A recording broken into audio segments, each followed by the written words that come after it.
Bonjour, aujourd'hui on va essayer de faire une structure 3D pour stocker des clés USB. Donc c'est une structure relativement simple, bien qu'il y ait quand même des concepts un peu structurés. Je fais cette vidéo parce que certaines personnes m'ont dit qu'elles avaient du mal avec AutoCAD, FreeCAD. Donc du coup on va faire ça dans FreeCAD on va essayer de voir un peu comment ça fonctionne. Donc c'est à la fois une initiation et un projet de test pour prendre en main un petit peu FreeCAD et pouvoir l'utiliser. Alors moi j'utilise la version 0.18 qui est sur Linux. Alors normalement ça devrait être une 0.18.4. Voilà, donc après regardez un peu, mais normalement ça change pas de la 0.18 à la 0.18.4. Donc on va commencer par créer un nouveau projet.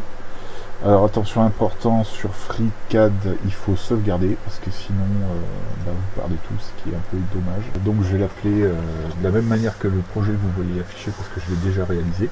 Simplement je vais le refaire avec une vidéo pour qu'on voit comment ça fonctionne. Donc je vais faire ça, je vais mettre juste avec deux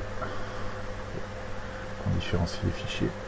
Voilà. Alors ce qui est important de savoir avec FreeCAD, c'est qu'on commence par faire des pièces. Donc ça c'est des parts. On peut en avoir plusieurs. En tout cas ça va être notre pièce principale. Ensuite, moi j'utilise ce système de dessin. Donc c'est un système de dessin qui me convient bien parce qu'on commence par faire le dessin technique de la pièce et après on l'extrude. Donc ça permet d'avoir un contrôle plus poussé de certains paramètres. Donc on commence par faire un sketch. On choisit, bon là je vais prendre le plan XY parce que c'est ce qui me va bien pour l'instant. Et là vous voyez on est en mode édition, on a le X en rouge, le Y en vert.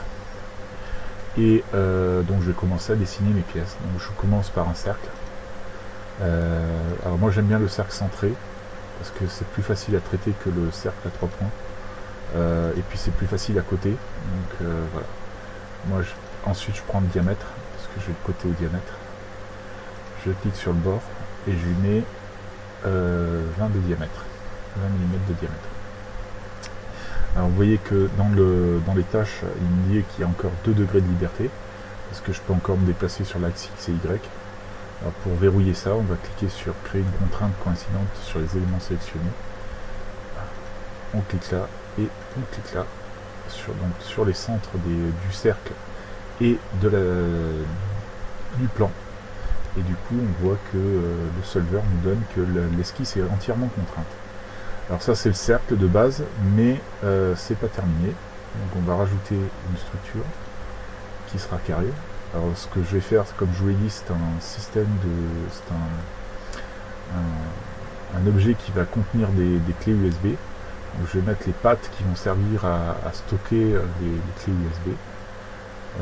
Donc là aussi, quand on fait un rectangle, il y a une façon facile de contraindre facilement, c'est-à-dire de pouvoir après derrière le gérer au niveau de la figure. Alors ça, ce sont des traits qui vont me servir de construction. Donc je vais les sélectionner et je veux pas qu'ils apparaissent sur le sketch, sur la pièce finale. Donc je vais les basculer en traits de construction, qui deviennent bleus. Et ça veut dire qu'ils ne seront pas comptabilisés pour la création de la pièce. Je vais aussi faire un point. Ce point, je vais le contraindre à ces deux axes, qui vont me donner le centre des deux axes.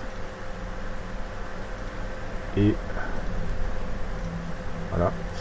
Et alors là pour l'instant c'est pas très bien centré, mais on va pouvoir, en faisant des coïncidences entre ces points là et le rectangle, arriver à avoir le centre du rectangle et pouvoir donc là on a un point qui pourra être aligné sur n'importe quel axe, ce que je vais faire d'ailleurs parce que je vais l'aligner sur l'axe des X, pardon, excusez-moi. Et ensuite on va coter les longueurs de ça, donc je vais mettre 37.5. Ok. Et on va coter ça, on va lui dire 12 mm. Ensuite, je vais aussi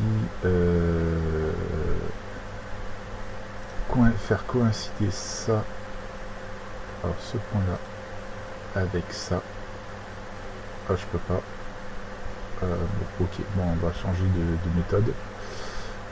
Est-ce que je peux faire coïncider? Oui, je sais. Est-ce que je peux faire coïncider ça ensemble? Non plus. Et est-ce que je peux faire... Alors déjà, est-ce que je peux déplacer ça? Oui, je peux le déplacer, ça sera déjà mieux. Alors, du coup, on va faire coïncider ce point-là avec cette ligne-là. Voilà, là c'est bon. Ça a fonctionné. Mais c'est pas fini, parce que maintenant, il va falloir enlever les traits qui se recoupent là. Donc du coup, il va me falloir cet outil. Cet outil, c'est ajuster une arête par rapport à la position sélectionnée. Donc ça, je vais couper ce bout-là. Je vais couper ce bout-là. Je vais couper ce bout-là, ce bout-là et ce bout. Alors là, il me dit qu'il y a encore 4 degrés de liberté. C'est parce que du coup, j'ai plus les contraintes de longueur qui sont respectées. Donc du coup, ce que je vais faire, c'est que je vais rajouter simplement un axe ici. Voilà. Comme c'est un trait de construction, je vais le rendre en construction.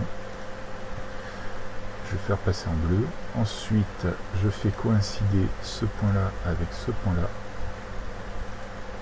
Ensuite, je fais coïncider ce point-là avec ce point-là. Perpendiculaire. Oui, je sais. Perpendiculaire. De ça à ça. Voilà. Et je veux que la longueur de cette branche soit de 32.5. Voilà, ça fonctionne cette fois. C'est bon. Alors, pourquoi ça pose un problème? Parce que...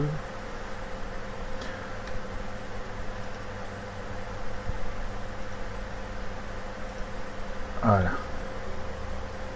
Et à tous les coups, celui-là aussi est libre. Voilà, c'est cette hauteur qui est libre. Donc, il faut que je contraigne cet axe-là. Et que je dise que ça fait 12. Voilà, cette fois c'est contraint. La figure est verte, donc il me dit qu'il y a toutes les contraintes qui sont ok. Donc je vais pouvoir faire ça. Juste, je vais passer cette barre là en marbre en construction. Comme ça, j'aurai pas de souci d'extrusion. Donc là, normalement, on a tous les points qui sont contraints, toutes les dimensions qui sont contraintes. Donc on va pouvoir faire l'extrusion. L'extrusion, on utilise la commande protrusion. Donc on fait une protrusion à partir de l'esquisse qu'on va mettre de 20 mm. Voilà. Donc là je suis en vue orthogonale, on peut choisir d'autres vues, mais moi j'aime bien cette vue là parce que c'est relativement facile à utiliser dans le cerveau et ça permet de voir la pièce à peu près correctement sur plusieurs axes, on peut voir assez facilement. Du coup, on va avoir donc cette pièce là, on va la faire retourner.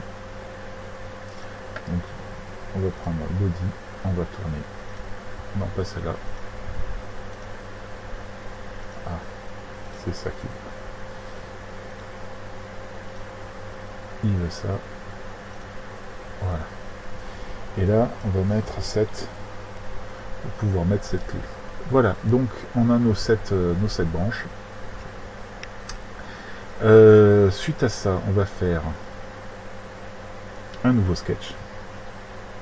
On va découper dans cette forme. Alors ce qu'il faut savoir avec FreeCAD, c'est que d'abord on construit les matières, on crée de la matière, on la fait tourner, et ensuite on découpe la matière et on fait tourner le découpage. Parce que si on fait ça dans l'ordre inverse, c'est-à-dire qu'on crée de la pièce, on coupe, on fait de la rotation, après derrière le découpage et C'est-à-dire qu'on crée la matière, on la découpe, et après on essaye de faire la rotation, ça ne fonctionne pas.